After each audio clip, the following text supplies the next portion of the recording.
Petrol, diesel, CNG விலை எல்லாமே ஏத்திருக்காங்க. As a பப்ளிக்கா அது எப்படி பார்க்குறீங்க? சார் இது வந்து பெட்ரோல் டீசல் ஏற்றுறது எல்லாமே மத்திய அரசோட இதுதான். இப்போ நம்ம மாநிலத்தில் இருக்கோம். இப்போ மத்திய அரசு சொல்கிறாங்க போரின் காரணமாக நமக்கு வந்து கச்சா எண்ணெய் கிடைக்கிறது இல்லைன்னா, ஆனால் நம்ம கச்சா எண்ணெய் வாங்கிட்டு இருக்கோம். எங்கே வாங்குறோன்னா ரஷ்யாவில் வாங்குறோம். செய்திகள் சரியா, அந்த செய்திகள் வருமா நம்ம சொன்னால் நேற்று கூட அமைச்சர் சொன்னாங்க தொலைக்காட்சியில் இதுக்குள்ள நமக்கு இருப்பு இருக்குது, கச்சா எண்ணெய் இருப்பு இருக்குது, அதெல்லாம் யாரும் கலங்க தேவையில்லை அப்படின்னு சொல்லியிருக்காங்க. ஆனால் ஒரு பக்கம் பார்த்தா இந்த மாதிரி ஐயப்பாடுகள் நமக்கு வந்துட்டு இருக்குது, செய்திகள் வந்துட்டு இருக்குது. எப்படின்னா நீங்கன்னா சிக்கனமாக யூஸ் பண்ணணும். அப்போது நம்ம வெளியில் போனால் நம்மளுக்கு எப்படி சாப்பாடு கிடைக்கும் இல்லையா? நான் ஆஃபீஸ் போனால் எனக்கு எப்படி, நான் ஒர்க் அட் ஹோம் எங்கள் ஆஃபீஸில் நான் ப்ரைவேட் கம்பெனியில் ஒர்க் பண்ணுறேன். நான் எப்படி வெளியில் போனால் எனக்கு எப்படி என்னோடய வாழ்வாதாரம் கம்மியாகும் இல்லையா? அப்போது இது வந்து மத்திய அரசு தான் நம்மளோட மக்களை வந்து அவங்க தான் பாதுகாக்கணும். நம்ம அவங்களுக்கு கீழே இருக்கோம், அவங்க தான் நமக்கு பாதுகாப்பு தரணும்.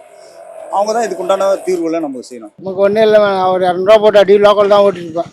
எனக்கு வந்து அது கணக்கெலாம் நான் பார்க்கறது இல்லை. ஆனால் அநியாயமாக ஏற்றிட்டு போயின்னு தான் ரொம்ப எனக்கு தெரிஞ்சு நான் 6 ரூபாய்க்கு பெட்ரோல் போட்டேன். பப்ளிக்காக வந்து கவர்மெண்ட்டோட ஃபெயிலியருங்க இது. சென்ட்ரல் கவர்மெண்ட்டோட ஃபெயிலியரு. ஒரு பிரைம் மினிஸ்டர் வந்து கேப்பபிலிட்டியே இல்லாத பிரைம் மினிஸ்டர் வந்து பவரில் இருந்துச்சுன்னா பப்ளிக் இப்படி தான் சஃபர் ஆகும். ஏற்றக்கூடாதுன்னு தான் நினைக்கிறேன். ஏற்றிட்டாங்க, என்ன பண்ண முடியும்? எங்களால் ஒன்றும் பண்ண முடியாது. அதான் நம்பர் இதுவே கம்மியாக தான் ஏற்றிருக்காங்கன்னு நினைக்கிறேன். ஏன்னா க்ரூட் ஆயில் ப்ரைஸ் எங்கேயோ போயிட்டுருக்குல்ல. ஸோ இதுக்கு முன்னாடி கம்மியாக இருக்கும்போதும் அதே ரேட்டு தான், இப்போ அதிகமாக இருக்கும்போதும் அதே ரேட்டு தான் கொடுத்துக்கிட்டு இருக்காங்க. ஸோ எப்படி இன்னொரு 20 ரூபாய்க்கு மேலே ஏறுன்னு தான் நமக்கு தோணுது. இது வந்து அமெரிக்காவுக்கும் ஈரானுக்கும் போர் நடக்கிறதுனால அந்த ஒரு இம்பாக்டில் தான் இந்த வந்து அந்த டிமாண்ட்னால தான் இந்த ப்ரைஸ் இன்க்ரீஸ் ஆகிருக்கு. இது வந்து ஏற்கனவே பேரலோட விலை வந்து ரொம்ப கம்மியாக இருந்தப்போ இவங்க ப்ரைஸிங்லாம் குறைக்கல. ஆனால் இப்போ வந்து பேரல் வந்து ப்ரைஸ் இன்க்ரீஸ் ஆகிருக்குன்னு சொல்லிட்டு ரேட்டு ஏற்றுறாங்க. இதை வந்து அஸ் எ காமனாக என்னால் இதை அக்செப்ட் பண்ணிக்க முடியல. அன்னைக்கு வந்து ரொம்ப கம்மியான விலையில் வாங்கும்போது நீங்கள் ப்ரைஸ் குறைக்கல, இன்றைக்கி அங்கே விலை ஏறிடுச்சின்னு சொல்லிட்டு இங்கே விலை ஏற்றுறீங்க. இதை வந்து அஸ் எ காமனாக என்னால் இது ஏற்றுக்க முடியாது. ப்ரைஸ்லாம் மாறக்கூடாது. ஸ்டாண்டர்டாக எப்போது விற்கிற ப்ரைஸில் விற்றுச்சுன்னா எங்களுக்கு கொஞ்சம் ஈஸியாக. கொஞ்ச நாள் முன்னாடி 3 ரூபா ஏற்றுனாங்க, இன்னைக்கு ஒரு 85 பைசா. 3 ரூபா ஏற்றிட்டாங்க, இது மேலே ஏற்ற மாட்டாங்கன்னு நினைக்கும் போது இன்னைக்கு ஒரு 85 பைசா ஐயா ஏற்றிருக்காங்க. 95 ரூபா இருந்தது ஐயா. அதுக்கப்புறம் 2 ரூபாய் ஏற்றினாங்க ஐயா. அப்புறம் 100 ரூபாய் ஏற்றினாங்க.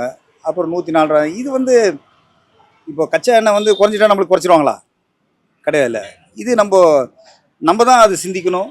பொதுமக்களாக நம்ம தான் செயல்படணும். இது வந்து அவங்க ஏற்று தான் அவங்களோட செயல்பாடு ஏற்றிட்டு தான் இருப்பாங்க. ஏன்னா கேட்டால் பொருளாதாரம் கம்மியாக இன்றைக்கி பார்த்தீங்கன்னா பணம் விற்க ரொம்ப கம்மியாயிடுச்சு. இப்போ பெட்ரோல்னா நீங்கள் தங்கம்னா வாங்காது சொல்கிறீங்க. தங்கம் வாங்காது என்னோட சுயநலம். நான் பெட்ரோல் போடாது என்னோட சுயநலம். இப்போ நான் வாங்காதுன்னு எப்படி நான் செயல்படுத்த முடியும்? இப்போ இது வந்து அவங்க தான் நம்மளுக்கு வந்து ஒரு ஆதரவாக கொடுக்கணும். அவங்க தான் நமக்கு வந்து நிலையாக நின்று நம்ம மக்களை வந்து ஆதரிக்கணும். இதுதான் என்னோட கருத்து, தனிப்பட்ட கருத்து.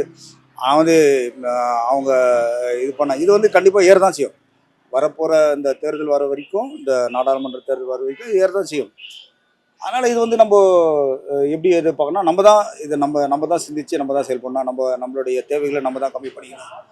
இப்போ சில மாநிலங்களில் பார்த்தீங்கன்னா ரொம்ப கட்டுப்பாடோடு வச்சுருக்காங்க.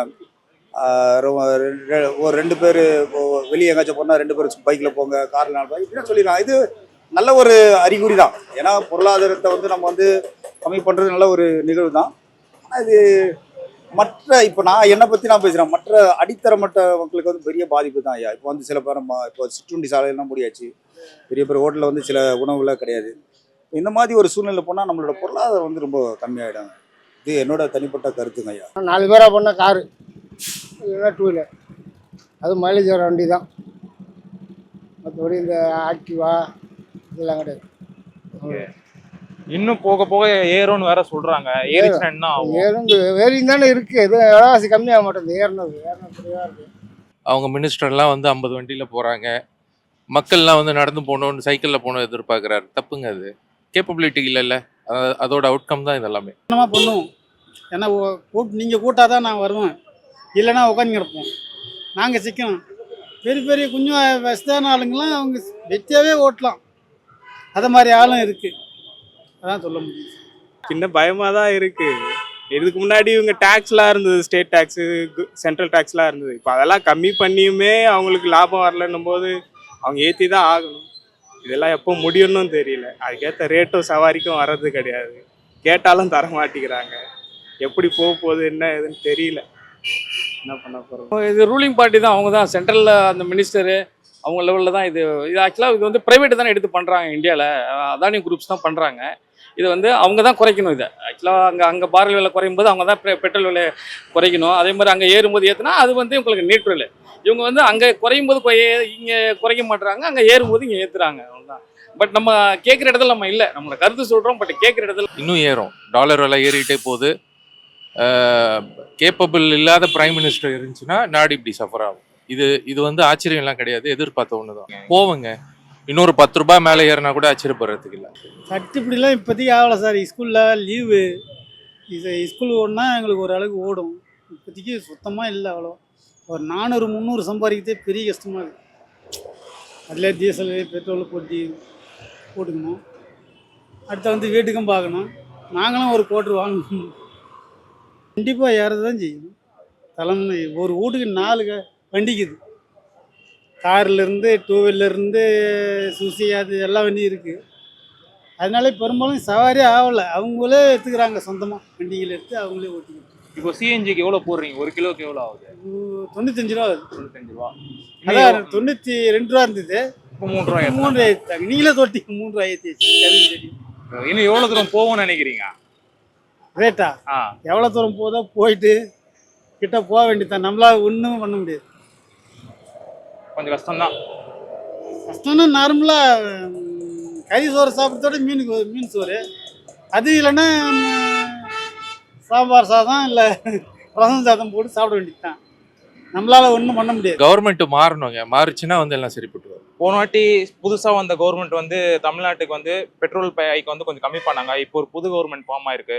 அது செயல்படுத்த நல்லா இருக்கும்னு நினைக்கிறேன். இவர் புதுசுங்க, இவர் கத்துக்கிறதுக்கே 3 வருஷம் ஆயிடும்.